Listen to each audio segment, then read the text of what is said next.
Везде все обвалилось. Конвертировать туда, говорю, продавай, покупай. Рвать на жопе волос. Паника. Отлив всегда показывает, кто купался голым. С президентской властью теперь все ясно. Мне очень выгодно обрушение рубля.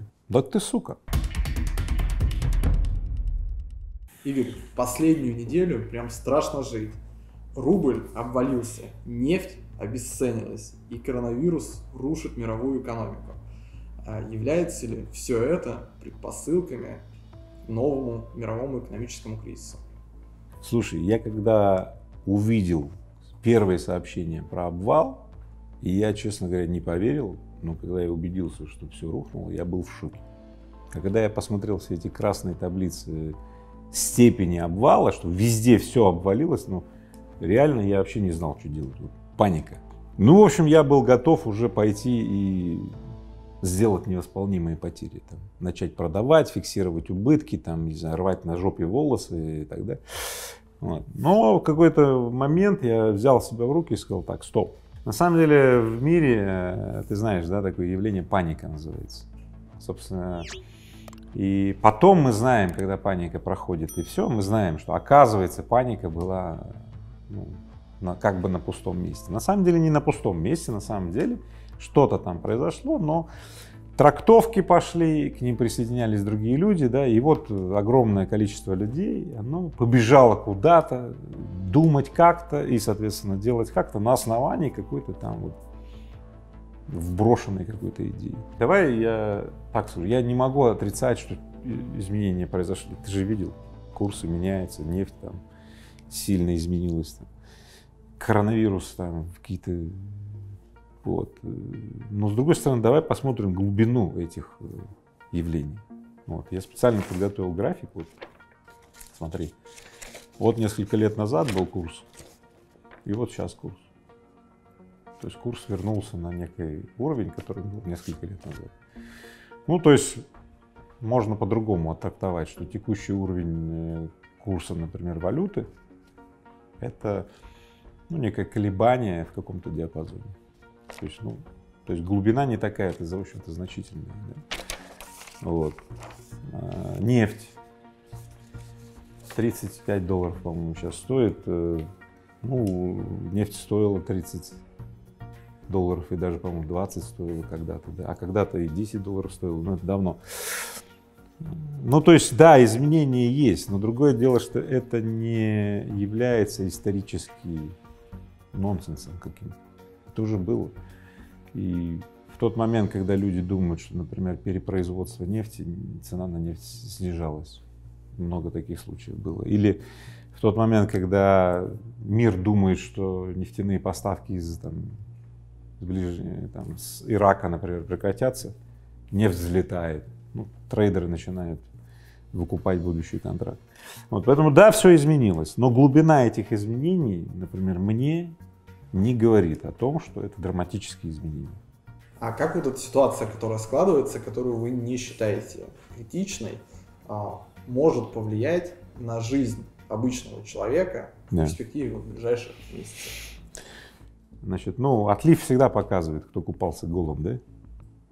Вот. Ушел отлив, и все увидели, вот без трусов. Вот. Поэтому любые колебания на рынках, они заостряют нерешенные или слабо решенные проблемы. И, например, нынешняя вот эта вот флуктуация, которая произошла в изменении, оно показало следующее, что устойчивость российской экономики, ну, все еще незначительно выросла относительно предыдущего периода.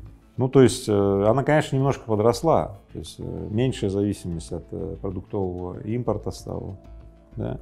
Чуть больше там товаров высокого передела стала Россия делать, но в основном, конечно, идет мощнейшая доминация энергоносителей.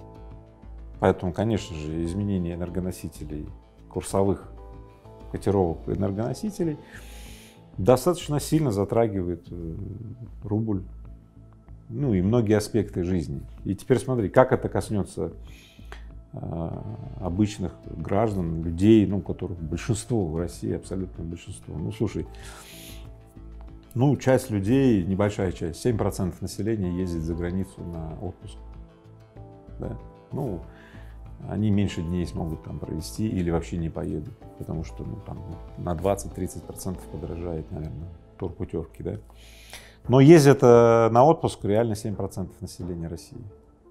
То есть большинство людей, как это тебе может странно, да, но большинство людей в России, 85% населения России не имеет загранпаспорта и никуда не ездит. А вот на 100% населения России как повлияет эта ситуация? Как это повлияет на людей, на простых, я тебе так скажу.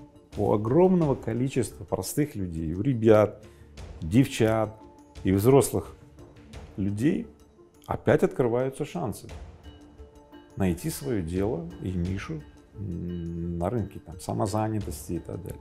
Потому что смотри, когда что-то сильно дорожает, раньше оно привозилось из там 3-9 земель и так далее, из Америки и так далее, но это значит что? Спрос уже есть, ну то есть его уже потребляют, но оно вдруг резко выросло по цене. Ну что, появляются русские, российские ребята, берутся, начинают пробовать, и у кого-то получается. В России пармезан не производился, в 2020 году пармезан производится. Я не знаю, кто его ест, я лично сыр пармезан не ем. Но вот я же вижу по статистике. В 2014 году все говорили, вот проблема из-за роста курса доллара или каких-то санкций, там пармезана не будет в России. Я говорю, почему не будет? Все говорили, все не будет, его никогда Россия не научится производить. Ну, пожалуйста, сейчас в каждой деревне пармезан тебе производят. Ну, там, разного качества, но производит. Цена на нефть упала. Значит ли это, что у нас сейчас бензин совсем подешевеет и все будут рады? Цена на нефть упала, это биржевые товары. Биржевые товары, когда падают или растут, это никак не влияет на цену розничных товаров.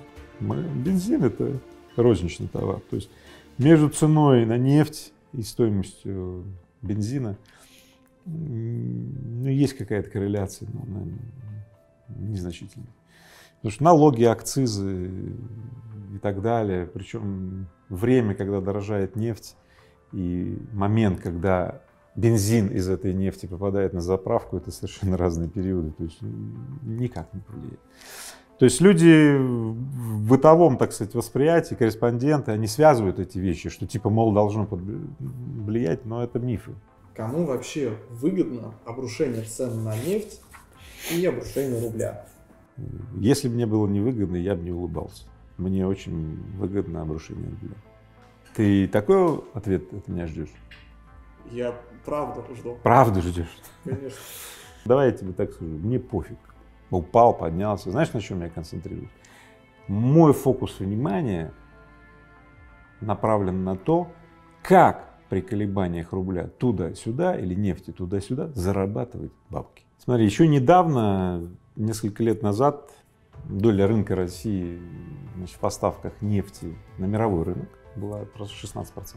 Сегодня она уже 12%. То есть доля рынка за последние несколько лет потихонечку снижается. Происходит это на фоне того, что Россия стала наблюдателем в ОПЕК, подчеркиваю, не членом ОПЕК, а наблюдателем в ОПЕК. И ОПЕК в последнее время регулировал цены, договаривался на каком-то сокращении поставок, якобы сокращении, на самом деле. Как потом оказалось. На самом деле все как бы об этом знали, это такая вот игра интересная. Факт остается простым фактом. С 16% до 12% доля рынка сократилась. В принципе, она бы дальше сокращалась. К чему бы это привело? Слушай, при любых ценах, потому что цены имеют все равно тенденцию, они то выше, то ниже, то выше, то ниже. Понимаешь, да? Сокращающаяся база доли рынка привела бы к тому, что при любых существующих ценах в мире через какое-то время значение российского продукта, нефти, это нормальный такой продукт экспортного, да, оно бы снижалось и снизилось бы до незначительных величин. Поэтому на некотором этапе, когда стало ясно, что саудиты, очень, кстати, коммерческие ребята, прекрасные ребята, шли на сокращение саудовской добычи, да, но тем не менее в иракской зоне, так называемой свободной зоне, они разрабатывали месторождения и наращивали добычу, понятно, да, за рамками квоты ОПЕК. Слушай, когда уже стало понятно, что уже, уже нельзя сохранять эту хорошую мину при плохой игре, и что ну никакого регуляторного механизма нет, что реально каждый за себя. За время действия этих ограничений Бразилия нарастила в 2 раза поставки на мировой рынок, Америка нарастила в разы, не в 2 раза, в разы нарастила, то ну, ряд стран, ну реально, да, они просто сказали, ну мы бы хотели идти дальше. Ну, потому что, кстати, так часто бывает, знаешь, на рынке постоянно люди договорятся цену контролировать, да, на следующий день все ее нарушат. Слушай, любые союзы создаются и разрушаются. Разрушение союзов — это плод следующего, когда потери, которые достигаются кем-то, ну, которые получает кто-то, невосполнимые или они слишком значимые, ну, союз распадается. Это не вопрос, кто-то решил. Это вопрос того, что назрело, перезрело и чири бахнуло. Вот и все. Поэтому, слушай, я бы так сказал, саудитам очень невыгодно снижение цены. Очень невыгодно. Я знаю, не буду тебе рассказывать, почему я знаю. Саудиты очень заинтересованы в высокой цене на нефть. Были. Вот. Но потом, когда ситуация изменилась, я тебе же сказал, что саудиты очень коммерческие ребята. Но они тут же переключились в другую игру. Теперь у них другая игра. Игра на, ну, называется, выдавливание. Ну, собственно, эту игру сейчас начали играть все. Бразилия, Америка, саудиты. Ну, то есть все, кто производит нефть, стали играть игру на выдавливание. Кто дольше сможет терпеть. Насколько долго Россия сможет играть в эту игру? В России в 5 раз меньше экономика, чем должна быть. И она меньше по причине гигантских транзакционных издержек, которые внутри страны. Отвратительно производится администрирование России. Отвратительно созданные цепочки создания стоимости. Отсутствие предпринимательской инициативы. То есть буква закона доминирует над духом. Знаешь, к чему это приводит? К тому, что, говорит, все правы, но благосостояние в 10 раз меньше, чем могло бы быть, или в 5 раз меньше. Вот и все. У нас гигантские возможности снизить транзакционные издержки. Но для этого мы должны заменить инициативу администраторов, чиновников, которые знают, как улучшить экономику, инициативой предпринимателей, бизнесменов, которые уже делают это. Это процесс неоднозначный, потому что он требует согласия, потому что если это идет в раздрай, в разнобой, то никому не нужна никакая там революция, вот никаких. Вот. Поэтому требуется дискуссия, консенсус и так далее. И я уверен, что такие тенденции будут набирать силу. Все. Есть все предпосылки это делать, тем более в преддверии нового электорального цикла. Сейчас же у нас поправки опять новые в Конституцию. Вот у меня большая надежда с этими поправками. Все ясно. С президентской властью теперь все ясно. На долгие-долгие лета. Да, вот теперь нормально. Теперь чем будем заниматься? Не вопросом, кто будет, или все ясно, кто будет. Все. Поэтому, когда они меня спрашивали, а какой замысел Путина, я улыбаюсь, говорю, друзья мои, вы скоро все сами увидите. И это открывает дорогу на то, что весь бизнес, администраторы и все деятельные люди страны сплотились над тем, чтобы снижать транзакционные издержки в нашей стране, а не гадать, кто там будет и кому надо присягать в этот момент. Все нормально, ребят. Здесь все ясно, давайте работу работать.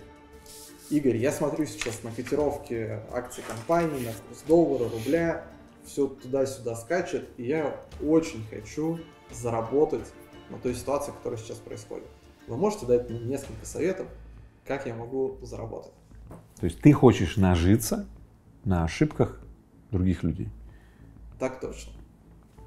Да ты сука. Я с суками вообще не разговариваю, понимаешь? Вот это вот то, что некоторые сейчас называют заработать, на самом деле это называется